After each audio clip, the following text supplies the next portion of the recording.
The combination of alcohol-based markers and colored pencils must be my favorite art technique of all times. When I discovered that you can actually mix those two mediums and get amazing results, I was super excited to get to know this technique and dive in deep and know exactly what it is about. So today I'm going to show you how I am using this technique for my style and my illustrations, and I will give you some tips and tricks on what to do and what to kind of avoid. So let's get into it. So actually, starting the whole coloring process, obviously we have to start with the sketch. And here with the sketch part, what's really important is actually having a clean sketch. But obviously during the sketching process, we're gonna be a little bit messy with our sketch because that's normal, that's how we sketch usually. But then just before coloring, we have to make sure that we clean our sketch. And what do I mean by that really? So as you can tell, I did my sketch with the color erase pencils, the purple pencil, plus with the graphite mechanical pencil. So I have kind of two layers of materials to kind of get rid of before the coloring. And as I really don't mind the purple pencil, the color erase to be visible from kind of underneath, I have to get rid of the graphite pencil. So what I do just before getting into coloring, I'm adding a little bit of line art to my sketch with the fine liner, with the black tiny fine liner. I'm just adding a little bit of it in the places where I feel like I need it the most, so usually around the eye area and on the contours of the face. And then I'm just erasing the whole sketch, especially the graphite pencils. So guys, remember, before doing any sort of coloring with markers and pencils, always get rid of the excessive amount of graphite pencil pigment, because that's gonna really make or break your drawing, because we really don't want that graphite to be smeared all around the drawing. So once we have the sketching process out of the way, we're gonna move in straight into coloring. And I'm grabbing my favorite markers, the Copic markers, and I'm going in with the face coloring. I always start any drawing with coloring the face, because if I don't like the face coloring, I'm very unlikely to continue on with the drawing, but that's just me being a little bit weird about my drawing process, I think. Anyway, here we're gonna start off with flat colors. So I'm picking one shade to be my base shade for the entire skin coloring. So in this case, this very light peachy-like shade. And then once I have my base color, I'm taking a shade that is slightly darker compared to my base shade, and I'm just enhancing the areas that require a little bit of shading, so around the features of the face, pretty much. And here what's really important, at this very stage of the drawing process, I'm already doing the shading with the markers. And that is for two reasons. Because I wanna save myself a lot of work when I'm gonna add colored pencils later on, so I do the majority of the shading with markers. As much of a shading I can do with the markers, I'm gonna do it with markers because they are way quicker to work with and way easier. And the second reason I'm doing the shading already at this point is to avoid any sort of streaks and any sort of blotches of the marker. So throughout the whole process, we have the seamless blending of the entire face or any sort of element of the drawing. So that just makes the entire coloring process way easier and quicker for us. And while you might think that we're definitely not done with the marker shading at this point, but yeah, we're pretty much done, especially with the face. So at this point, I'm already moving into colored pencils.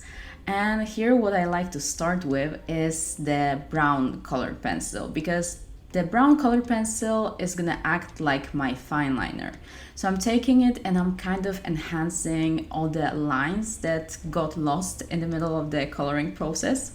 And then I'm just taking this sort of dark peachy pencil that is this medium tone of the shades that I use to color the face, and I'm using it to enhance the shading that I did with the marker.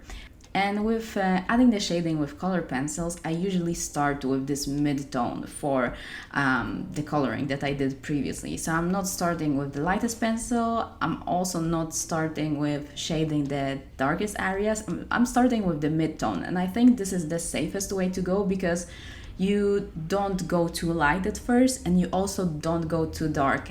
And even though you can start with the lightest pencil, but I think that kind of doesn't make sense, I would highly recommend avoiding starting with the deepest colors, the deepest pencils, because once you start with the darkest colors, you kind of can't go back and can't go lighter. So probably not the smartest way to start your shading with colored pencils. At this point, I think you guys are probably asking yourselves the question, but like, how do I do the shading, in fact? Like, how to do the movements, where to put the color, how to kind of arrange it all. And here there's pretty much no simple answer. You just have to kind of practice that on your own.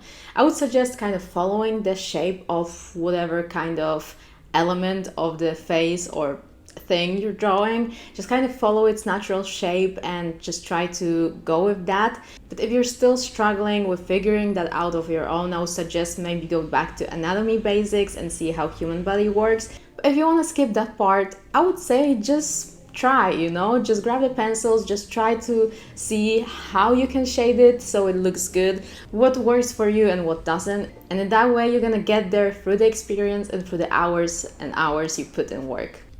Anyway, here with the shading and blending everything together with the pencils, I'm just kind of winging it, As I told you, I started with the mid-tone, but then I'm gradually moving towards the lighter shades, so I'm kind of trying to cover the whole face with the colored pencils just to have this sort of extra layer of texture in a way. But then I'm just, bouncing in between darkest colors, then coming back to the mid-tones, then blending everything together with the lightest shade. You kind of have to figure out your own pace of the drawing and your own methods, but I would say don't start too heavy as well with your shading. Just try to build the shading gradually, and then you can always add more shading, and you can always kind of get rid of it with the eraser as well, if you feel like you just did a little bit too much. And then the same thing goes for the hair coloring. Here again, we want to start off with the base color of the marker, and here for coloring in black hair, I like to use a dark gray color and then add a little bit of just black, because in this way, when I'm using gray instead of just coloring the entire hair drawing black, gray allows me to use a variety of saturation, let's say, just before using the pure black color. And this little trick will obviously allow you to go more in depth with shading, use more tones, use a variety of saturation in your hair. And as a result, it will make the hair drawing look way more natural and lifelike, because that's obviously what we want. And the last step of our coloring process is adding all the details. And here still with the colored pencils. I like to use colored pencils for the details, not fine liners, because colored pencils allow me to be more loose and more free with my coloring, and they just act pretty much like fine liners if we sharpen them good enough. So here usually I would take either black or dark brown pencil and just kind of go over the entire drawing, enhancing those little bits like the contours of the face, a little bit around the eyes if I feel like the eyes need a little bit of deepening, let's say. And yeah, I'm just going over the whole entire drawing. Despite doing a little bit of this line art with my color pencils, what I like to do is also add a little bit of highlight with pure white pencil. Just enhance it a little bit more if I feel like I didn't do enough by this point. And yeah, I'm just also adding those fun elements, like I'm enhancing her blush on the cheeks and just playing around with those tiniest details like the hair flyaways. And those little details can really be those eye-catching points that will make your drawing go from, okay, it's nice, to, oh my god, this is amazing. So I highly recommend taking a little bit of time to go over your drawing again and see if there's anything that you can add to spice it up. Alright, and that will be all for my today's video on how to use the marker plus color pencils technique. I really hope that you guys enjoyed this video and that you got some helpful advice out of it. Let me know in the comments. Don't forget to subscribe and like this video, and I'll be seeing you guys very soon next Saturday. See ya, bye!